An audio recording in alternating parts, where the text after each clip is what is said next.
किसी पार्टनर के इंसॉल्वेंट हो जाने पर फर्म का डिसोल्यूशन हो जाता है और उसमें गार्नर वर्सेस मर्रे का केस बड़ा फेमस है जो अप्लाई किया जाता है।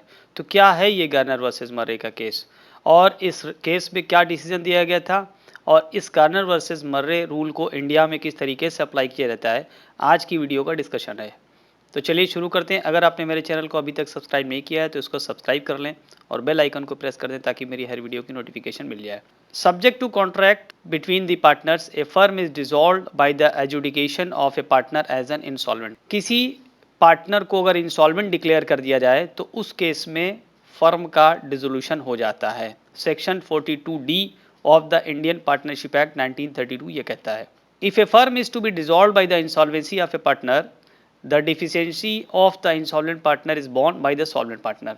अगर किसी इंसॉल्वेंसी की वजह से पार्टनरशिप फर्म का डिसोल्यूशन होता है तो इंसॉल्वेंट पार्टनर की कैपिटल की कमी को सॉल्वेंट पार्टनर बियर करते हैं। लेकिन यहाँ एक सवाल ये है कि इस कमी को सॉल्वेंट पार्टनर किस रेशियो में बियर करेंगे, ये एक क्वेश्चन है। How and in what proportion this deficiency is to be borne by the solvent partner. इसी सवाल का जवाब हमको गार्नर वर्सेस मरे के रूल से मिलता है। 1904 के पहले इस डिफिशियंसी को प्रॉफिट शेयरिंग रेशियो में बांटा जाता था सॉल्वेंट पार्टनर्स के, लेकिन 1904 में एक केस आया जिसको गार्नर वर्सेस मरे केस के नाम से जाना जाता है और उसमें इससे रिलेटेड एक डिसीजन दिया गया। वो केस क्या था उसको देखते हैं हम लोग। 3 पार्टनर थे, गार्नर, मरे और विल्किन नाम से एक फर्म में, और इन तीनों पार्टनर्स की कैपिटल इक्वल नहीं थी। इस फर्म को कोर्ट के ऑर्डर से डिसॉल्व कर दिया गया था।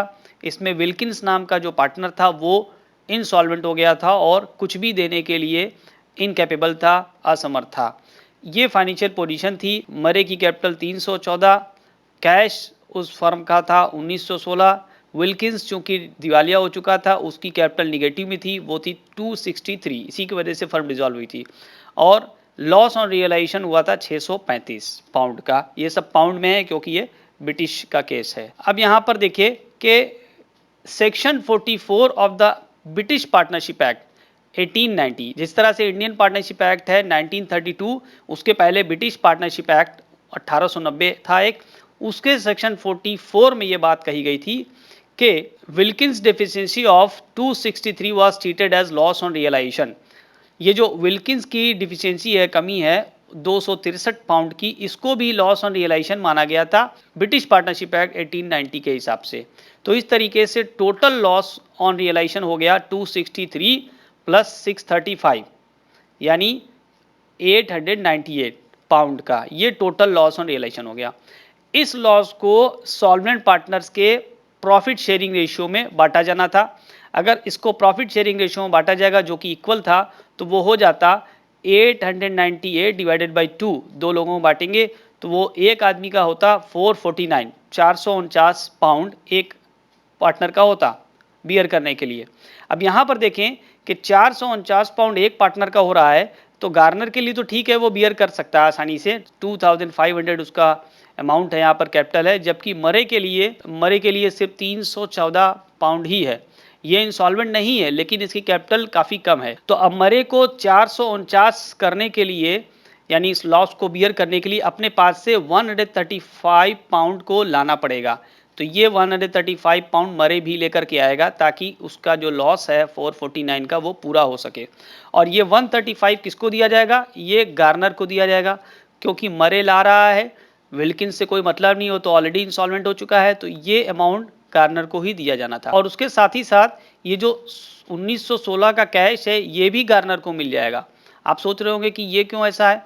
देखिए ऐसा है कि जिसकी जितनी कैपिटल है उस पर लॉस को घटाने के बाद जो भी उसका अमाउंट बचता है वो उसको दिया जाना चाहिए। तो गार्नर की यहाँ पे कैपिटल कितनी है, 2500, काफ़ी ज़्यादा अमाउंट है। अब 2500 में से जो लॉस ऑन रियलाइजेशन है अगर उसको इक्वल बियर करना होता तो वो होता 449।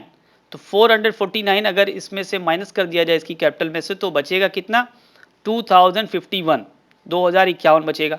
अब 2051 इसको किस तरीके से पूरा हो पाएगा, उसको कैश 1916 जो ये है वो पूरा दे दिया जाएगा, 1916 कैश, और जो मरे लेकर के आ रहा है 135 पाउंड वो भी दिया जाएगा, तब जाकर के 2051 हो जाएगा।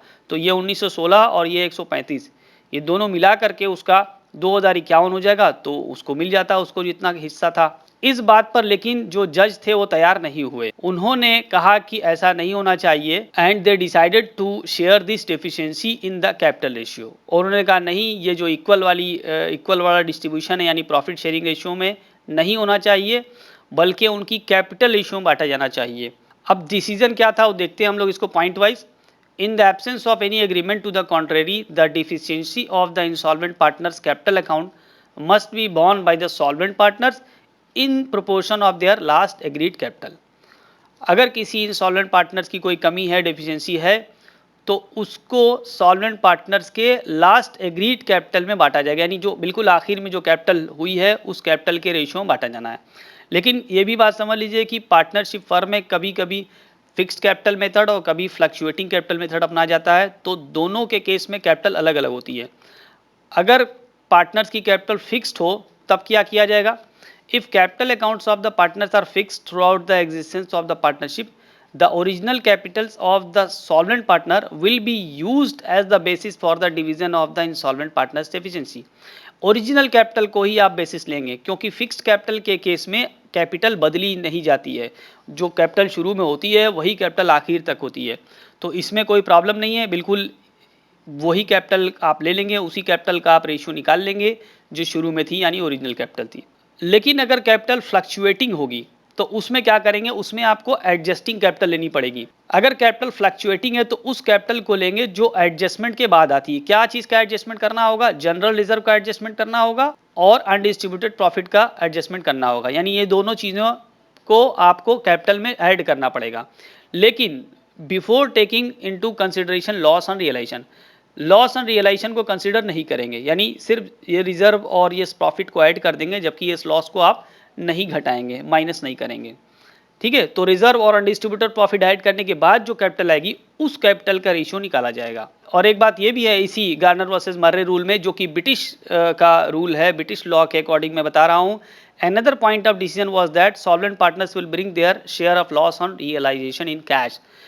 इसमें ये भी बात मेंशन थी कि लॉस ऑन रियलाइजेशन को सॉल्वेंट पार्टनर्स कैश में लेकर के आएंगे अलग से। जो भी सॉल्वेंट पार्टनर है वो अपने हिस्से का लॉस ऑन रियलाइजेशन को कैश में ले करके आएगा। और ये केस सुनाया था, ये फैसला सुनाया था जस्टिस जॉयस ने। अब देखते हैं कि गार्नर वर्सेस मर्रे का रूल इंडिया में किस तरीके से अप्लाई होता है। सारी चीजें वही है, सिर्फ एक पॉइंट का डिफरेंस है, वो मैं बता देता हूँ, आप देख लीजिए यहाँ पर। In India if it is mentioned in the partnership deed that on the insolvency of a partner deficiency of his capital will be borne in a particular ratio, it will be borne accordingly। अगर partnership deed में mention है कि किसी एक particular ratio में insolvent partners की capital की कमी को बियर किया जाएगा सॉल्वेंट पार्टनर्स के द्वारा, तो वही रेशियो लेंगे। लेकिन अगर पार्टनरशिप डीड में कुछ मेंशन ना हो तब क्या करते हैं?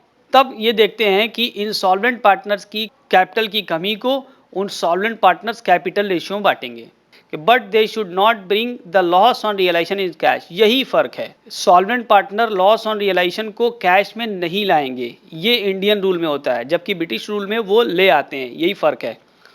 अब पार्टनर्स की कैपिटल अगर फिक्स्ड होगी तो कौन सी कैपिटल मानी जाएगी? Deficiency should be shared in the ratio of that capital which is given in the balance sheet before the date of dissolution.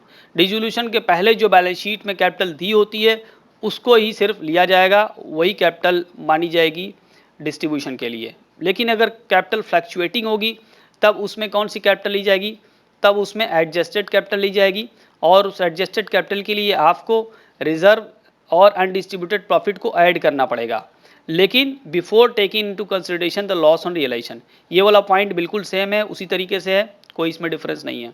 तो फ्लक्चुएटिंग कैपिटल के केस में आपको वो कैपिटल लेनी है जो प्रॉफिट और रिजर्व को ऐड करने के बाद आएगी। उम्मीद करते हैं आपको इन्फॉर्मेशन यूजफुल लगी होगी। तो अगर आपने मेरे चैनल को अभी तक सब्सक्राइब नहीं किया, प्लीज़ इसको सब्सक्राइब कर लें, इस तरह की मैं वीडियो और भी बनाता रहता हूँ, और बेल आइकन को प्रेस कर दें ताकि मेरी अगली वीडियो की नोटिफिकेशन आपको मिल जाए। Thanks for watching.